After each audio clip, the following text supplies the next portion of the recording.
Hey, and welcome to Pragmatic Presence YouTube channel. My name is Johnny Simpson, and I'd love to tell you a little bit about my background and what inspired me to create this channel. I'm currently 37 years old. I have cystic fibrosis. I probably messed up most things in my life. The one thing that I truly committed to and saw through and stuck with was my meditation practice and my efforts into awakening, healing, losing identification with mind, going really deep into the spiritual path, and spending the same amount of time, so like 10,000 hours meditation practice, and at least the same amount of time reintegrating back into this life with everything I learned through my realizations, understandings, detachments, you name it. There is so many scriptures, teachers, readings, lessons out there, and with that comes a lot of misrepresentation, misguidance, misunderstandings, right? And so I'm wanting to create something on this channel that can synthesize and make this journey pragmatic for you. So I want to take the practical elements that you will experience and also address the metaphysical, maybe the esoteric, whatever we'd like to call it. The things that unfold on the spiritual journey that we can't quite explain, that science maybe hasn't caught up with, but also focusing on the science and the things we can explain, how our body reacts to meditation, how our brain reacts to meditation, and how the world will shape around us through that transformation. But also, like I say, the things that go way beyond perhaps what our human brain can comprehend. I'm going to touch on all of it. I just think whatever stage you're at in your journey, I know one thing that would have benefited me was just a channel where it addressed everything from start to finish. Like everything you would go through and the best way to navigate through them. And yeah, that's why we're here. A little bit more about my background. I was homeless once upon a time. I've done some really stupid things in my life. I'd say it wasn't till around I had my first awakening, which was semi-spontaneous, if you will. They never really are spontaneous, but our brain likes to tell us that because it felt like it crept up on me. But I had my first awakening at 18. It was the most profound experience I've ever had because in the build-up up to that, I'd developed this sense of self that was really self-loathing. It was self-damaging, self-suffering. Yeah, it was just sabotaging everything. And the person that suffered the most through all of that was myself, but it happened blindly. I didn't realize I was doing all of this to myself. And if I'd have carried on that way, I would be dead now. There's no way I would have survived.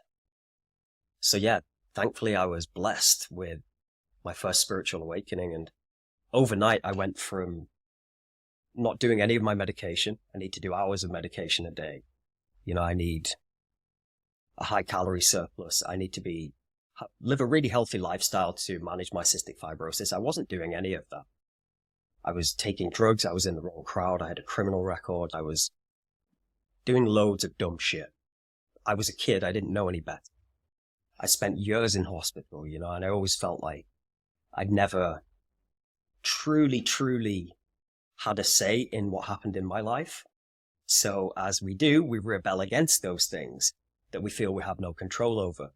But all that did was give them more control over me. And then, 10th of October, 2005, I'll never forget it. I just woke up, figuratively and literally in the mirror, and could finally see what I was doing to myself.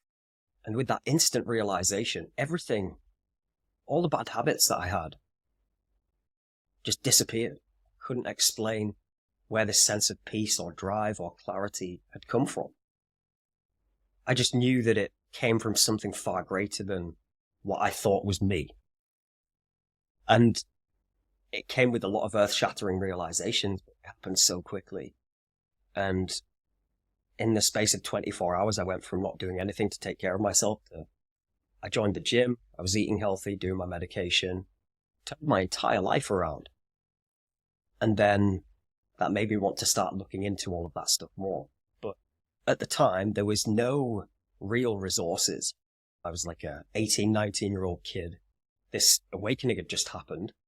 How do you explain that to anyone when you're not even open to that kind of thing yourself? There was no social media really connecting those things at the time, and with so much stigma in that space, I probably did everything I could to avoid that as well. So I just carried on about my business, but as I matured a little bit into my 20s, I slowly started to practice more and more, and then got to the age of 31. And I really became obsessed with the meditation practice then. I just got this undeniable thirst or urge, whatever we'd like to call it, to go really deep. I knew I needed answers. I didn't know what I was looking for. I didn't know what I was searching for. I didn't know what this thirst was.